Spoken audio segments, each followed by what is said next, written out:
Hey Homeworthy, I'm Doug. Welcome to my home in historic Druid Hills in Atlanta, Georgia. Come on in.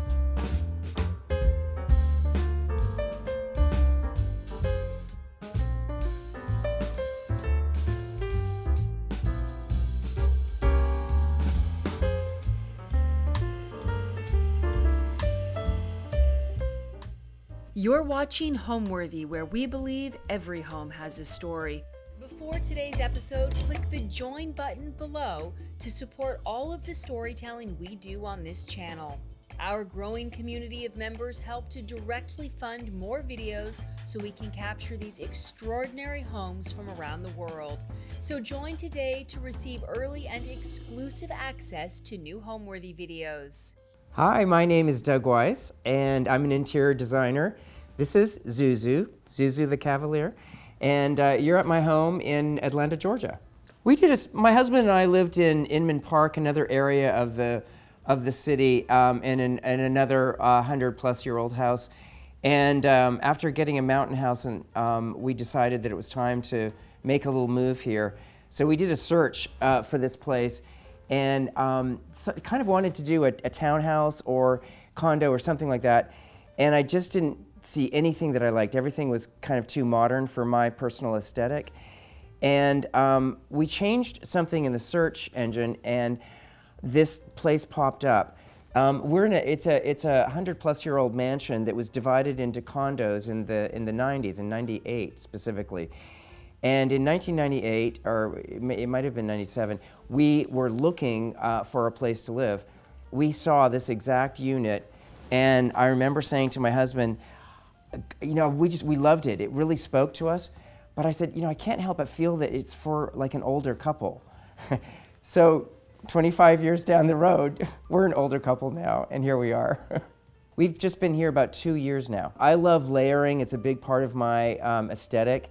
And I love antiques and modern art and a lot of things. So usually when I move in, and I do the same for my clients. There's usually a lot of layers, and I want it to look lived in and really comfortable, actually.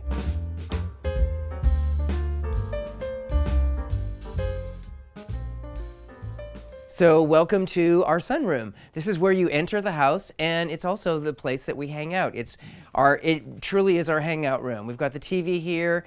Zuzu is more than comfortable here. This large sofa here, it's a 9-foot sofa. This is something I like to do, because people like sitting at chairs more than sofas. So I like to put these bolsters, which is sort of like an armrest, and it turns a sofa into a chair. You need a sofa in a room to ground the space, so there's not too many things going on. But it's sort of something that I do that it makes people feel more comfortable to sit in a sofa instead of a chair, because they usually gravitate towards the chair. So one thing that is really important to me when I'm designing a home is I want a lot of places for people to eat and drink, because that's what we do. When we get together, we eat and we drink. That's what we do. So, if we're doing a casual dinner, just my husband and I have these rattan trays that I bring in here. We watch, Netflix. We watch some fabulous show going on, and we sit in here and do that. So we love that. So one thing I want to mention about this room that's really important is the drapery fabric. It's by Jim Thompson, and it's called Central Park. And it is a depiction, an impressionistic depiction of Central Park, and I absolutely love it. I banded the bottom with a terracotta velvet, but this was the whole inspiration for the whole house. It all started here. The colors, the design, everything about it. I absolutely love this fabric. So it's sort of the starting point to the rest of the house. So this theme, Central Park, I lived in New York City, and everyone that's been to New York knows how important Central Park is to the city. It's literally essential to their life. But it's just so beautiful, but I love the impressionistic interpretation of it. There's water, there's sky, there's trees, there's flowers, and literally every color in this whole palette I absolutely love.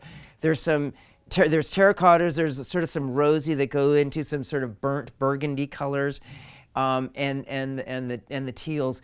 So every room in the house actually has either or and a shade of teal and terracotta, which all come from this. So it all sort of comes here and then moves on through the house. Okay, so our paint color here is Ferrum Ball Teresa's Green. It's one of my, I love Ferrum Ball, of course, but it is a beautiful color, and it's one of those colors. It's sort of a neutral. I mean, it's an aqua. It's sort of an earthy aqua, so it's not too bright, and it works with so many colors. It works with almost any color in the rainbow. So in this room, I added the bookcases are all new. Had those added to the room, and it adds to the comfort level of a space. But we had a lot of books and needed a place to put in them. The antique glass jars that are above the doors. The concept with that is we have these glass doors, and I love the feeling of glass continuing up, and it's monochromatic. It's sort of tone on tone with the colors. I suppose I should mention that when this mansion was built in 1910, this was an open air porch, I guess. And shortly thereafter, I think it was within 20 years, they glassed it in to use it as part of their house. But it's one of those rooms when you've got windows on three sides of you that's so beautiful, and it's springtime right now in Atlanta, and there's azaleas blooming, and it's so beautiful. But we love being in this space because of everything it's basically that indoor-outdoor room. It actually is indoor, but it somewhat feels like you're outdoor, which is a really great thing. And so that combination of being the indoor-outdoor and the books and the TV, you know, we all live with our TVs. It's a big part of our lives. And so I like to make them as beautiful as possible and as comfortable as possible as well. So these beautiful doors are original. You see how thick they are. They're really heavy, and I can tell you how heavy they are because I actually ran into them one night, and I have a scar on my face. There may have been a couple glasses of wine happening before that, but that's another story. But yeah, they are solid, heavy doors, and they are original to the house. If you'll see these big hinges, you know, it's part of the house. And I didn't want to take them out because I just love how it goes from one room to the next. You've got that window in there that if I want to close them and have privacy in here, you can still see through to the rest of the house. But they add great character, I think. So here's a charming little chair over here. This is called a slipper chair by Farrell Mittman. And this fabric, I am crazy about animal prints. They're another neutral. Like I told you, like I talked about the wall color being a neutral. To me, animal print is just a neutral, and they make it in so many different colors these days. This is a Countin and Tout, which is one of my favorite fabric lines. So it's just this charming little print. And again, coming off of the drapery fabric, we've got terracottas and teals. So I bring the terracotta in there that just kind of melds into the drapery. It doesn't make a huge statement, but it's a little bit distinctive. And then these teal-colored silk chairs. This is also a Jim Thompson fabric that are monochromatic with the walls. I mean, of course, they're a deeper tone, but I didn't want these chairs to jump out at you. And if they were in terracotta or some other color, they might be a little too much in the foreground. But as they are, they just they make a statement, but they blend in a little bit with the bookshelves. In the center of the room, so scale in design, to me, it's all scale is kind of the number one thing. You can mix colors and patterns and textures and everything, and eras. But if you get the scale wrong, then it's wrong, period. So with this 9-foot sofa, I needed a large cocktail table. It's really an ottoman. And this is an antique French piece that I bought a couple of years ago, actually shortly after we bought the house. And then I upholstered it in this dark teal leather. So again, it's tonal. It's tonal with the sofa, and then it's tonal with the chairs as well.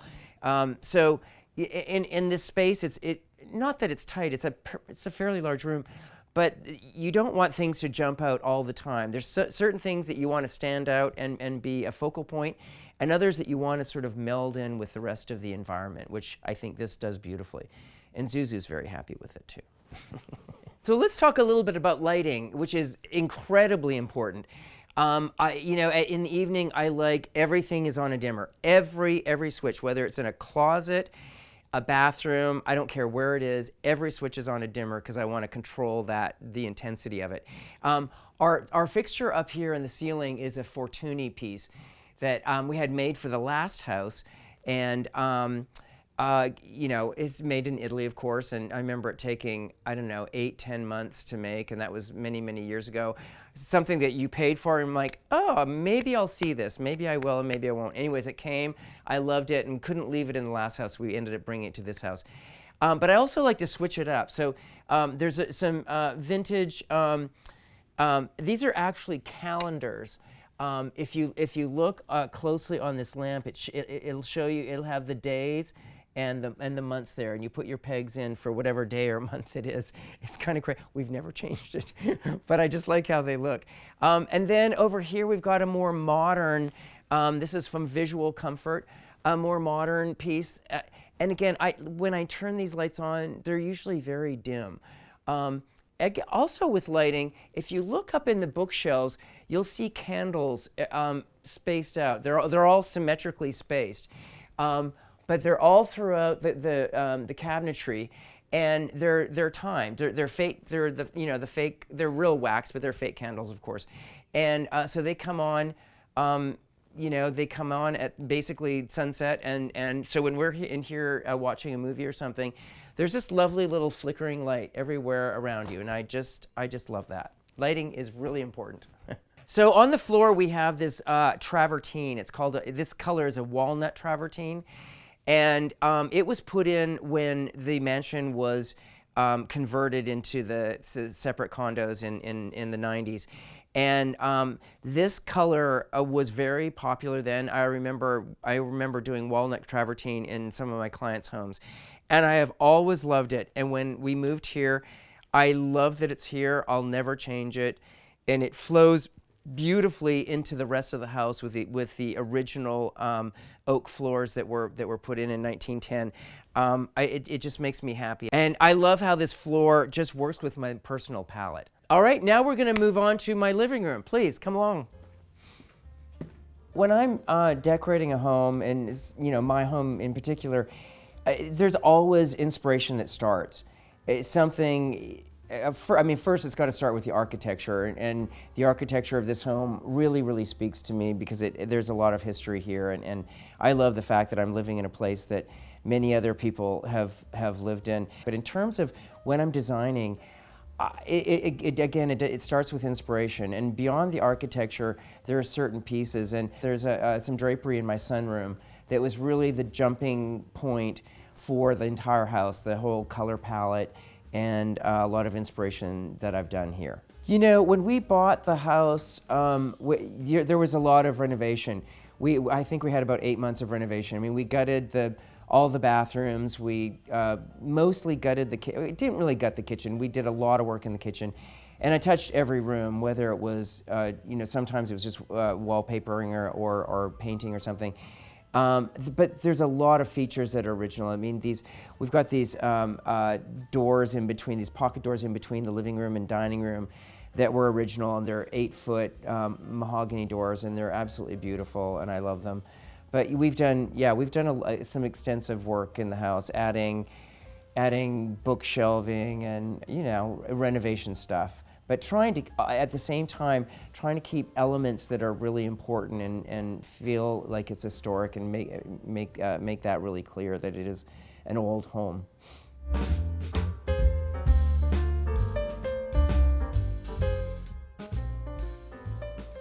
So welcome to my living room, which is right off of the sunroom, which I had mentioned that it's Teresa's green from Farrow and Ball.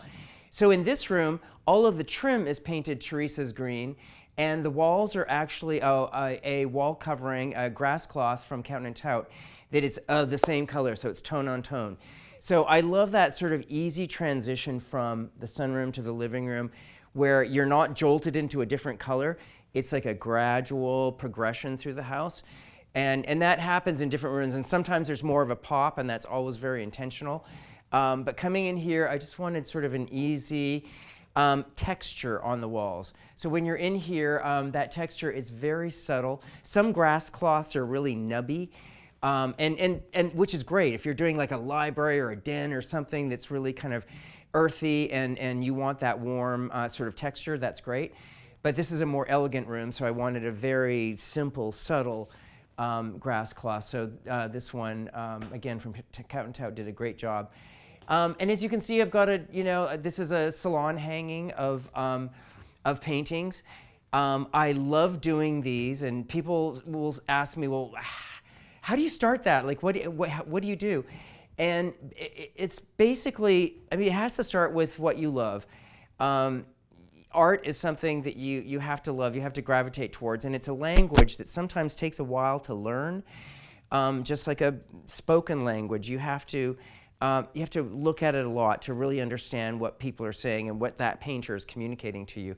But anyways, when I'm putting together something like this, there can be several things. It can be theme, it could be color, it could be texture. What is it about that artwork that seems like it belongs together? And then you want to put it off a little bit. Like, I love symmetry, but then I love to put the symmetry off a little bit. So this is just a collection of artwork that in my last house they were all in various rooms, and now I had this wall that I wanted to create this salon hanging. So anyways, I think it looks great, and it adds a lot of color and texture, and I think that it makes people feel relaxed rather than like a painting that's like formally hung. It's asymmetrical, and it doesn't make you feel like you're in a museum and you can't say anything or you shouldn't really talk about it. I think it invites people to actually have a discussion about what's going on with the artist or what's going on in those paintings. So all of this artwork is, they're pieces that my husband and I have been collecting for, I don't know, 25, 30 years. So most of them, some of the artists we know personally, and there's one antique piece, but it is a variety. Actually, most of the artists in the house, I usually have met them at some point, or am familiar with their work.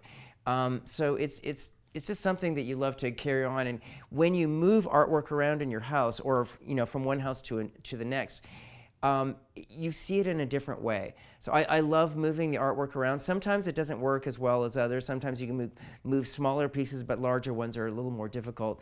But it gives them a new life, and you look at them differently. When we are entertaining, often if it's a small group, if it's just like 4 or 6 of us, we'll maybe have cocktails in here. We might be sitting at the sofa. Again, this is a sofa. It's a silk mohair that I had upholstered 20 plus years ago, and mohair is like an iron horse. It's always there, and the color is so neutral. It kind of lives everywhere. And then it's got this a silk ribbon on all of the cushions. It just gives it a little more punch, not too much, but just a little more punch. So we use this area a lot where we. As I say, for cocktails, we're drinking cocktails. We've got appetizers on the table. And then, as I talked about before, I love having different places for people to eat and drink. And I figured out that we've got really 5 places that we can eat and drink in the house, that we eat in the house. So this is another one. This center table here. This is an English William IV. Piece that I bought years ago, and I love this table. But it's a center table, which is fun because you can style it. I like to style it differently depending on different seasons. At Christmas time, I've got red berries going all over the place here, and greenery and everything. But also, this is a table we love to eat at. If we're doing 4 people, it's winter time. We turn on the fireplace, and then serve a setting for 4 here. I do collect china. I love china, and it's just fun to see how it looks in different areas of the house. So right now this table is set up. It's just a springtime setup. These are quince branches, which I adore. I mean, to me, branches with flowers or berries are probably my favorite flower to decorate with. There's just something so natural and easy and comfortable about them. So it's springtime now, so we have quince flowers up here. I just have a collection of marbles, a collection of vintage marbles, books. You know, and in the evening, I like to put little votive candles everywhere because it's just charming little light that's coming up. I mean, again, with all the lighting that's in the space, this is a beautiful alabaster piece that I've had for many years. It's you know, the lighting, I like it all to be subtle, and so you need a lot of different sources. It needs to come up. You don't want a whole lot coming down on you, but most of it coming either to your face or up is usually the best lighting. So this right now, this is just set up to for visually. We don't really use it like this. Although if it's a cocktail party, there would definitely be, you know, a platter of hors d'oeuvres standing out here. And then the fireplace. Again, this is an old mansion, and I do love age. I do love history. I love all of that stuff, but I do love pops of modernity. And these sconces, I just love how they just sort of make a different statement up there. I looked at several antique pieces that I was going to use up there, didn't like any of them, and then found these, and I really love how they feel in the house. And again, when you're changing, if everything in this place were antique, it would feel like a museum, and you would come in and feel like you couldn't touch anything. I want people to feel relaxed and welcome whenever they're here. So mixing that up just makes it feel really natural and easy. So let's talk about symmetry. Symmetry and balance is imperative in the design world. And to find that balance, the symmetrical balance, is crucial, but you don't want it to be too perfect. So when we moved in here, we have a window on one side of the fireplace and a wall on the other side. And that was the only thing that I thought, oh my gosh, what am I going to do there? We couldn't cut a window into that space because it is a condo. We can't touch the exterior of the building. And I thought, you know what? I think is even going to be more interesting than another window is a mirror. So it helped, the balance has helped because you've got glass on both sides of the fireplace, which creates that symmetry, yet they're different. So, and even the size is different. They're hung at approximately the same height, but I made the mirror a little bit smaller than the window. I didn't want it to look like I was trying to copy exactly. And it actually makes it more interesting, because there's a reflection. So no matter where you are in coming through the space, you see a beautiful reflection of either the artwork on the opposite wall or what's in the cabinetry here. So it does create that balance, that symmetrical balance, but it's more interesting at the same time. And also, speaking of balance, another issue that I had, there was, this cabinet was here when we bought the place, and that was a blank wall over here. Now that made me crazy. That I needed to be exactly symmetrical. What you put in it can put the balance off a little bit and play with that, but I needed architecturally that balance to be on both walls. So it was really a pretty easy fix, and it made a big difference in the room. So the room feels balanced and symmetrical. When we bought it, I felt like you had to walk in the house that way. It was so crooked. But anyways, to me it sings now. It's all perfectly. It's not perfectly symmetrical. It's symmetrical, and it's balanced, but it's a little bit free feeling as well. So when conceiving a room, you look at the proportions and you look at the direction flow. How do people use a space? Where do they walk in and out of? And when you're in there, where do you want to be? And this is a pass-through room because you're going from the sunroom and then to the rest of the house, the dining room and kitchen and bedrooms beyond that. So you need to have thoroughfares. You need places where people can walk comfortably, which we do. Because we've got two doors over there, and then they balance with the pocket doors that go into the dining room. So then you work the seating arrangements around that. So the architecture told me what to do. I knew that there was going to be a pathway here. So here we can create a little seating area in this space. And it's not exactly symmetrical. I mean, yes, there's a sofa and there's 2 chairs and there's a table in the center and there's 2 tables opposite, but they're all different. Yet I think they're all linked and they work well together. The opposite side of the room, however, is much more symmetrical. I've got a pair of chairs with this gorgeous Lee Joffa velvet, printed velvet. And this is when the fireplace is going in the winter or the fall. It's such a lovely place to sit with a book, a little glass of wine, or maybe your chai tea latte in the morning. It's sort of perfect, and it still allows for this walkway going in front of you. There wasn't room on this side to do a table, nor did I want to, because I've got one over there. So again, talking about the balance and symmetry, you've got to have the balance, but it can't be exactly perfect. You've got to throw it off a little bit, so it makes the space just more interesting and more welcoming to everyone. So this chest here, this is an antique Scottish chest, and I have a few Scottish pieces. I love them because they're usually they were made for castles. Like they're big and sturdy, and they're a little bit on the chunky side. Sometimes when I'm working with clients, I want, refined, beautiful lines that just sweep and flow. And sometimes I want, a little more earthy, more masculine, chunky pieces, which this is of that genre. And I love this piece. It was in my foyer in the last house. And this painting up here is beautiful. It's by Thomas Darnell, and it's a very it looks like it's a misty morning on some Scottish hillside, and I just absolutely love it. I actually had that commissioned for the last house, and it just seemed like it fit perfectly in here. And these lamps, candlestick lamps, I love to do a pair of candlestick lamps.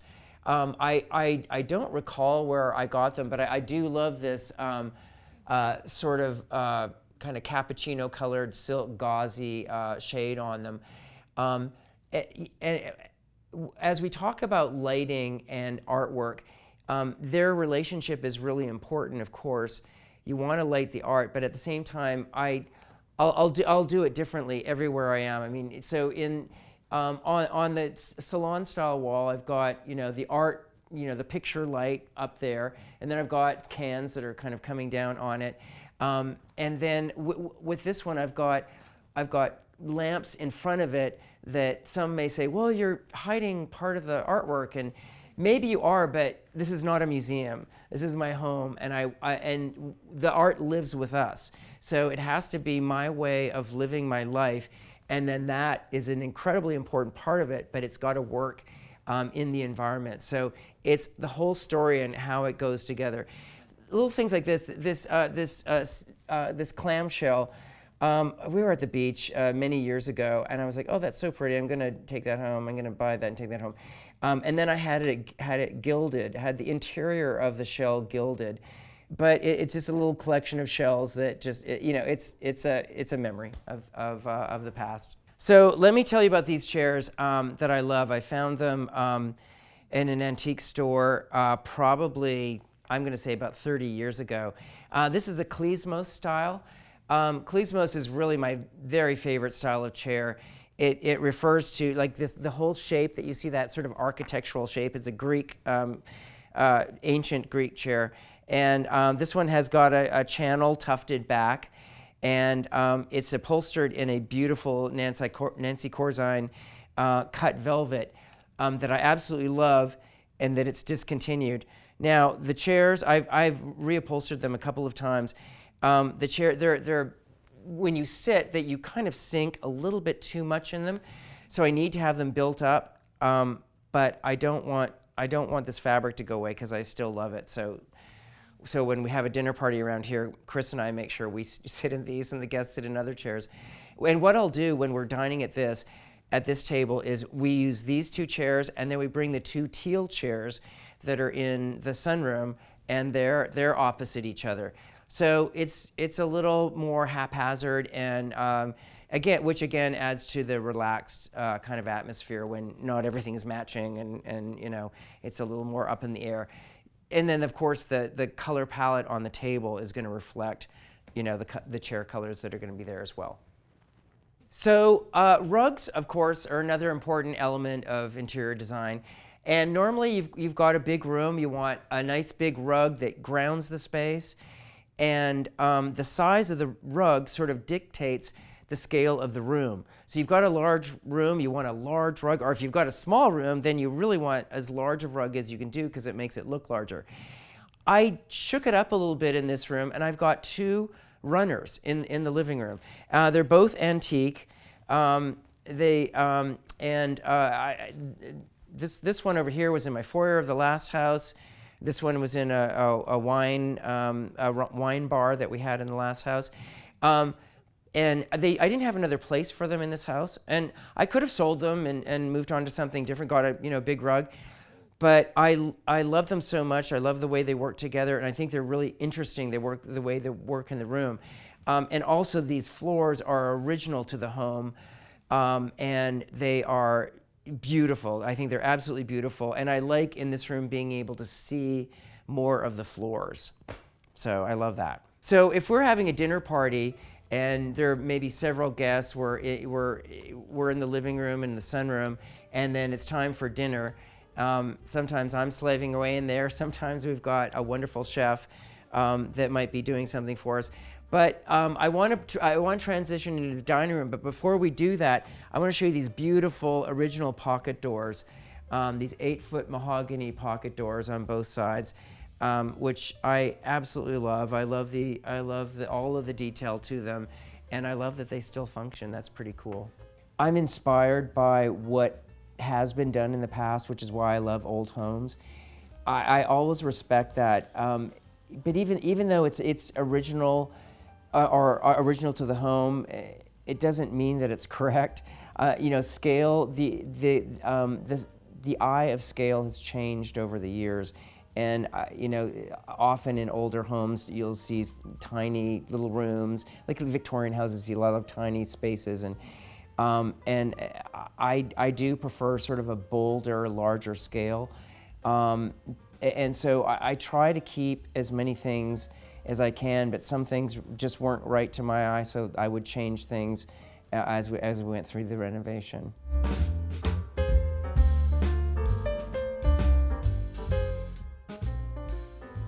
All right, let's proceed into the dining room now, which is just through these pocket mahogany doors. And it's a very large dining room. I think it's 28 feet long. It's a large space, which I absolutely love. When this home was built, the owners they didn't live in the kitchen. When we go in the kitchen, I'll talk a little bit about that. But they entertained a lot. And so the dining room was very, very important, and they lived a lot of their lives in here. So, and although we don't live as formally today as they did when this mansion was built, I like to kind of play with that formality a little bit, but also make it eased and relaxed, and when I'm welcoming people in. The way that we set it up, we have this, this is actually a period William IV mahogany table that I was lucky enough to find. I did quite a search for it. It expands to seat 12 people very comfortably. We've got large chairs, and they're very, very comfortable. So we seat 12 people along here, and then we can seat another 6 in the Bay Area. And I've got this set up right now. When we're, as I talked about before, having meals, I love having different places to eat. This is where we'll eat, and sometimes this is more casual than it is right now. But so this is set up for 4, and it feels perfect for 4 people. And I've installed these brass rails in the bottom so you can stand on the rails to help get in the space. And I know it seems like, oh, that's kind of awkward if you're the person in there, but I guarantee you when you sit in there, you're just embraced by the pillows. It's very, very comfortable, and you've got the best seat in the house because you're looking out through the various ways. But so I mentioned that I love China, and I've got lots of different sets, and I like to set things up differently. So right now we've got a combination of a lot of things. Part of it, the orange plates are, I think they're Bernardeau.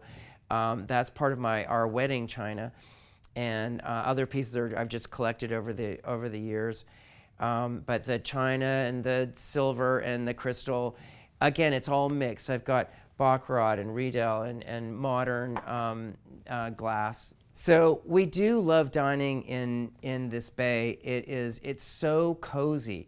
You're embraced by fabric everywhere you are. Again, I think I talked about my love of fabric, and I love it to be around me because it just feels so warm and comfortable and easy. And so you're in this environment, and I love to mix it up. So everything is from different manufacturers. These are just a Wedgwood plate that I started buying a while ago. These are Haviland, the brick colorway with the gold. That's part of our wedding china. We got married 10 years ago, and we're lucky enough to get a huge place setting for our wedding china.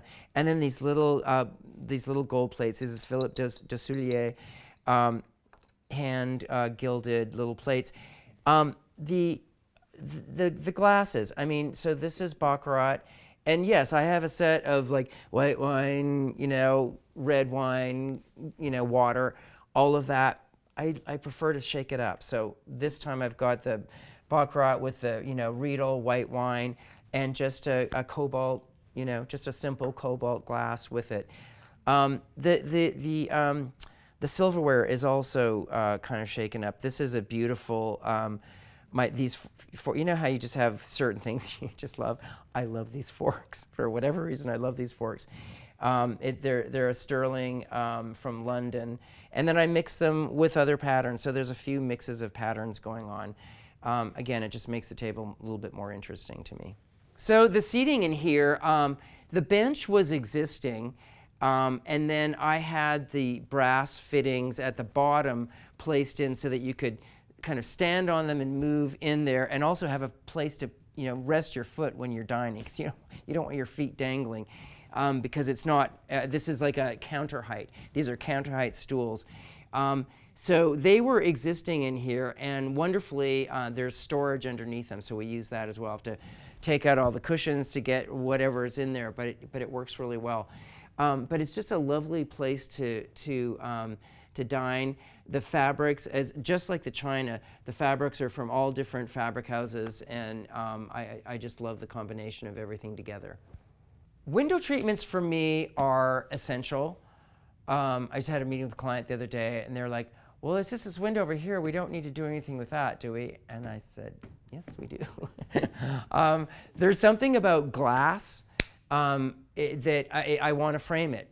And that someone, if I'm up in the mountains and people have amazing views of the mountains and everything, they're like, I don't want to distract I don't want to take away from the view of the mountains or whatever with this curtain. And I said, what does it look like at night? And they say, it looks like nothing. It's a black hole. Exactly. You've got to have drapery that frame your view. You don't want it to be distracting, which, again, this is a beautiful Cowton and Tout embroidery, and it's tone on tone with the walls. The walls are faded terracotta by Farrow and Ball, and I love how this fabric, it adds, it's not too formal. I think it's sophisticated and it's traditional, but with the tone on tone feeling of it, I think it works beautifully with the walls. And then as you scan up, and the trim is painted the same color as the walls in a different finish. I also love this trim. I like the house itself. It's big and beefy, and the scale feels just right on. I just love it. So this is a dumbwaiter, an English piece that I bought from a wonderful antique store that I absolutely loved. This would have been styled, back in the day with china. All their tchotchkes and china would be here. And if I did that, It would be great because I could show I've got a lot of china. I could show it off here, but it gets a little grandma looking, and also just a little too precious. So I have this collection of orchids and ferns and different terracotta pots. There's another thing about, I love terracotta pots. I mean, it's in my color palette and it works everywhere in this house, but it's not too precious. I mean, they're all designed, there's different designs on all of them. There's a different look everywhere. This one's sort of more modern, which I think is cool. But you know, I mean, these could be in beautiful porcelain, you know, hand-painted porcelain, which would be beautiful, but again, just be like, oh, I'm not comfortable in your house. It's a little too formal. So it's terracotta. It's easy. You know, living in an old home, yeah, number one, it's usually about the ceiling height. Our ceilings are 11 feet, and then they go down to about 10 feet. And it gives just a wonderful atmosphere. There's something about ceiling height that makes such a difference. And if I'm working with a client that maybe they've got a ranch house or something that's shorter, the first thing I'll suggest is, what if we blow up the ceilings and vault the ceilings? It makes such a difference to have that volume up there. So, and our home being a part of what was an old mansion, the scale is very grand. Our dining room seats, our table seats, easily seats 12, and then we've got a bay area that seats another 6, and very comfortably, not tight. So I love spaces that just are airy and you know, very generous in scale, and we're just very fortunate to have that here. So here we have another, this is a sideboard, another Scottish piece. And again, it's like big and beefy for the scale of this house. We had it in our last house too, which I absolutely love. And I love to shake this up a little differently. So this bottle here always lives here. This was it is a Margot from that my husband opened for a certain birthday that I had, but it's if you can read the year of the bottle, you'll know how old I am. So maybe don't look at it. But anyways, it's a very special bottle, so it always lives here, no matter what I've got going on here. But I love this piece. It works. We've got alcohol in here. I've got silver in here. I've got a lot of things, candles in here. I've got a lot of things that work in here. And then above it is this artwork that really inspired the color theme of the room, and a lot of the room itself. Another thing, I love antique boxes. I've got this one is a tea caddy, but I've got different boxes all over the house that are antique. And then I mentioned my love of china, so I usually have china sitting around somewhere. This is a relatively new pattern by Janori that I really love. I think it's called Ornate Italiano. But you know, it's pretty cool. And I pair everything with these modern lucite lamps with a gilded shade. They're just kind of interesting and different. And again, that mix of antique, like, you know, beautiful antique and modern art and, you know, funky lamps, just kind of interesting. So here's another big chunky antique. Another English piece. It's an armoire that was originally designed to be in a bedroom, and in our last house it was in a bedroom, but now I've moved it into the living room, and it's not too neat in here right now, but I've got all my linens are in here, and they're hanging up over here, but I'm not going to show you that right now. So the chairs that are around the table, this is an ombre fabric. This is all one fabric, so it starts with this, you know, darker blue, and it fades up into the light blue. And if you see it around the table, you'll think that they're sort of a lighter blue chair, but that's sort of how it evolves. You know, artwork, I'm always looking like what feels like it works in a space. I don't want it to particularly match, but I want it to feel like it belongs in this environment. So, and again, it's like modern with the antique. It's just a little more interesting. The style of this chair is also a version of the Klezmos chair. which I absolutely love. And then coming around to here is our bar. And so my husband is actually a certified sommelier. That's not his job, but it's a hobby. He has a very gifted palate. And so cocktails and wine happen pretty regularly here. This piece of artwork we had commissioned in the last house. Don Davis is the artist. And it was actually, they created a TV show around the commission of this piece of art. It was a pilot for a show that never got picked up, but it was on commissioning artwork. And basically I had 3 artists that I chose, and I had them all come to my home and said, this is the space where I want the art.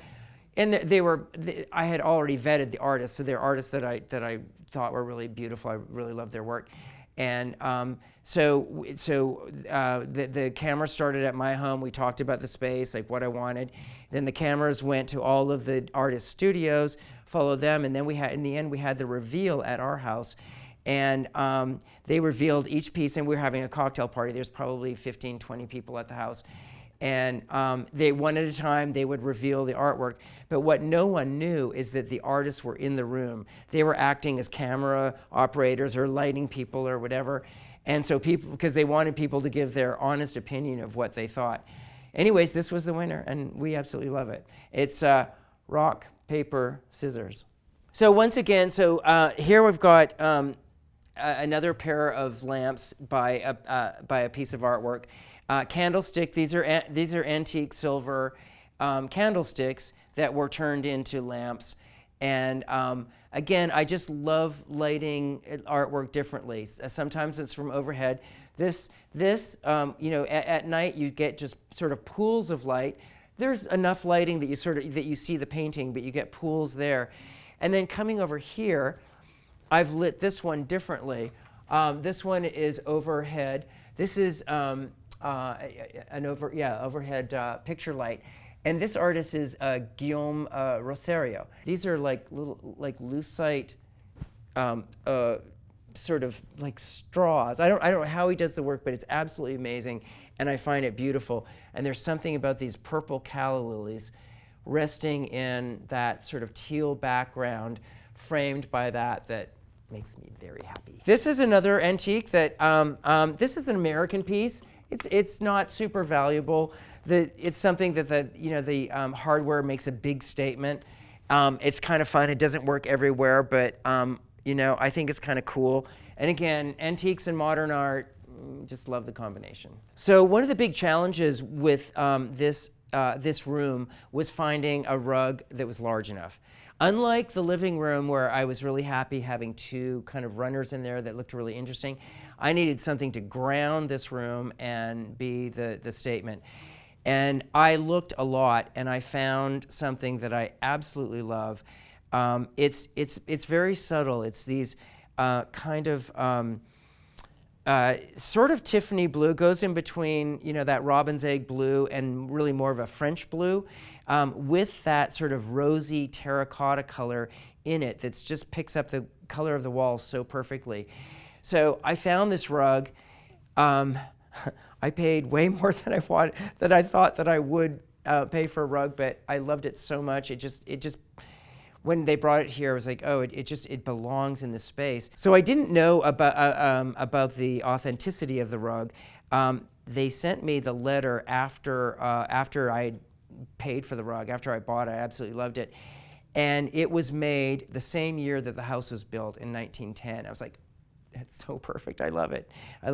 But it would have taken, it's a very, very fine weave. It would have taken probably 5 or 6 people a solid year to make only this rug. And I feel very fortunate to be able to live with it and enjoy it. I love it. I think about my past and how it's affected the trajectory of my future. I'm actually a retired ballet dancer, and lived in New York City for many years. I went to school in Montreal, and I'm from Vancouver, Canada originally. And I discovered dance somewhat late in life for a dancer, But it was I was meant to be doing that. And I had an amazing career and toured Europe and Africa and everything kind of back in the day. And when it was time to retire, because it is a short career, I really didn't know what I was going to do. I loved beautiful things. I started when I was living in New York. I started going to design school, but it was really fashion design I was going to be going into.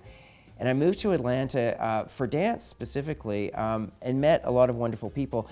And I met an interior designer, and I didn't know that you could do that for a living. I was just ignorant to that. And it just fascinated me. And I remember back in my life, I was that kid that changed my parents' living room around quite regularly. My bedroom, I changed it seasonally. So clearly I was sort of meant to do it. So I was just incredibly fortunate that I've had 2 careers in my life now that I could totally express myself, be who I am, and hopefully make other people's lives a little more wonderful and beautiful.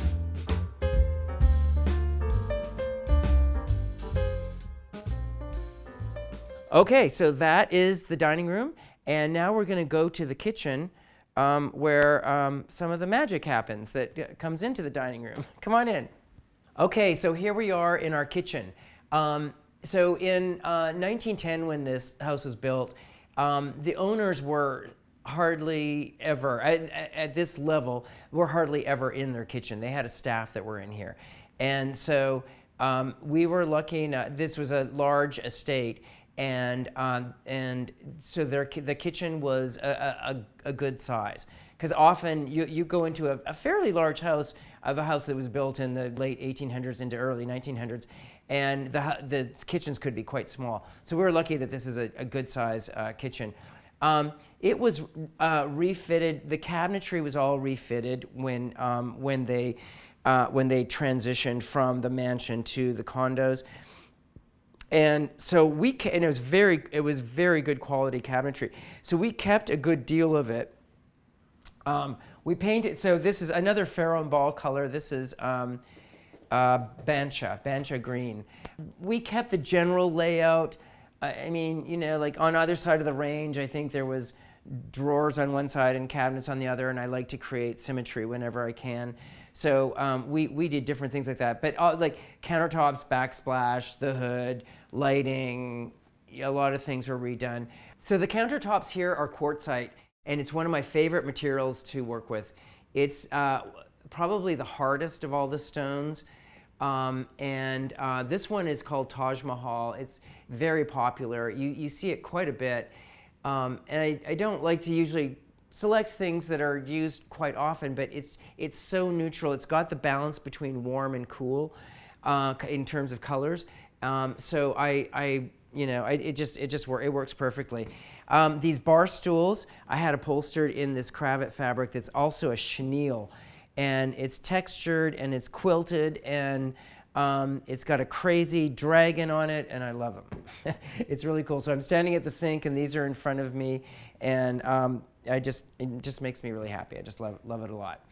So as you're in the kitchen, this was the butler's pantry over here, and again, this was when we bought it. It had been stripped, and it was just pine wood. So a lot of people think, oh, if it's old wood, you want to see that wood. Not always. I mean, yeah, sometimes there's beautiful mahogany or walnut that's underneath it, and sometimes it's just pine, which pine is sort of the workhorse, but it's also a very soft wood, so it dents easily and so on. Anyways, this was all just exposed pine, which did nothing for me. So I painted most of it the same color as the cabinets, and then I had a lot of work done on the cabinets themselves. I mean, they had hinges that were door hinges on all of these doors. I mean, yes, they're heavy, but it wasn't too attractive. So the butler's pantry I really love because I love china and crystal and all that lovely stuff. So we've got a lot of storage in here. I love like I had this drawer made for my silver. So this is it's all lined with felt, and there's layers underneath it. But it's a great silver holder.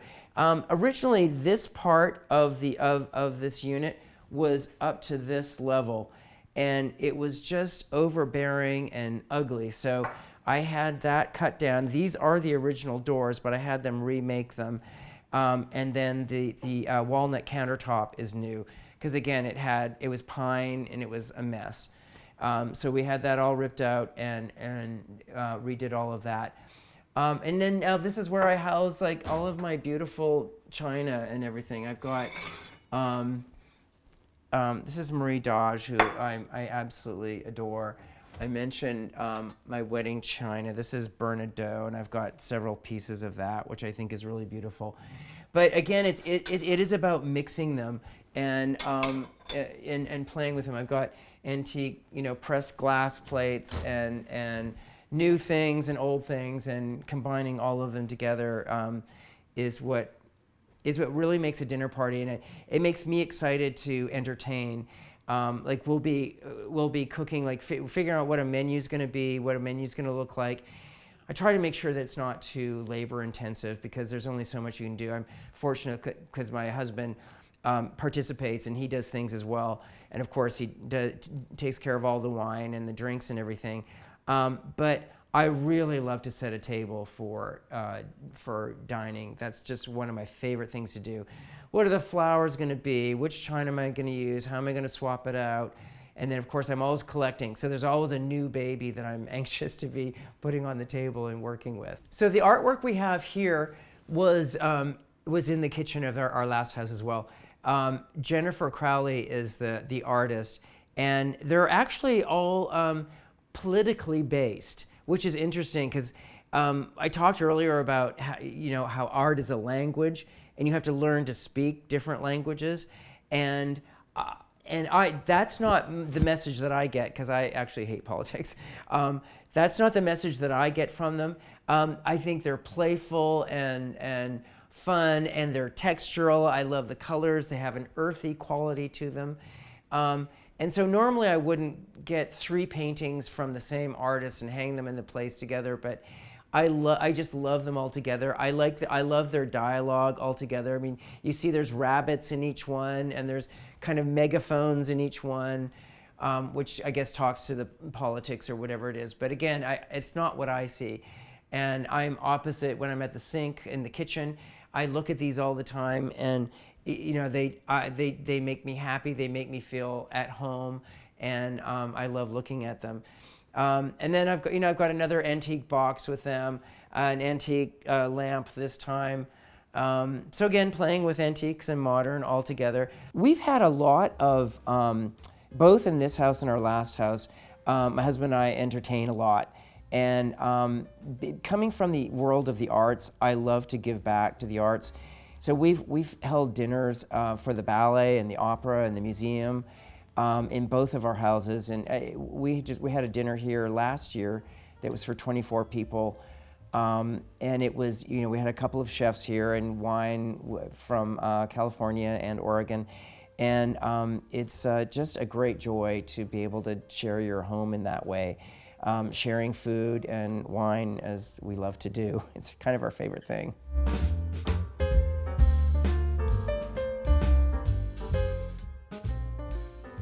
When we bought the house, it was a little breakfast room.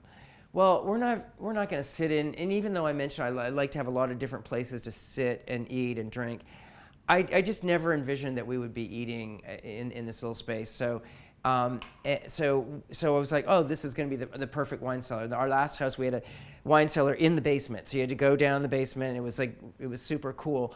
But this is like in our face all the time. So we had these iron and glass doors made, and it's temperature controlled, of course. Humidity is what's really important for wine. But we had this room made. Now originally this room would have been the servants' dining room. So this would be the space that the people that worked in the mansion, this was their space to be in. So looking at this wall here, these are some special bottles of wine, but it's the background that I want you to look at. If you'll notice, these are all sides and tops of wine crates when they're shipped.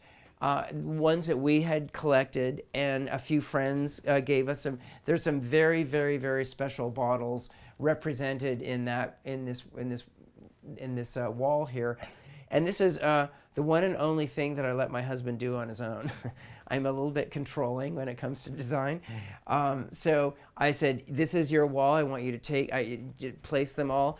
So, so he placed. They were all laying on the floor in the dining room. He placed everything exactly the way that he wanted it. We measured it out, and they had to be cut, and cut for these pegs for the wine racks to go in. So the installer did an amazing job, and it was painstaking. It was really quite slow as long as it took him, but it makes for just great memories to look up on that wall. I talked about art, how it's, there's stories. A lot of times you'll know the artist, or you know something about the story, you know the history of the artist. It's the same with wine for us. We know a lot of the people that made the wine here. Yes, we've got a lot of California and Oregon. We love Burgundy wines, and we love Pinot Noir. But we've got a lot of different wines from really around the world, and that we've been collecting. And we know a lot of these winemakers, and we'll have evenings sitting in the cellar. We can get about 4 people in here. It's not really large. Well, we can get more than that. We could probably get about 6 or 8, really.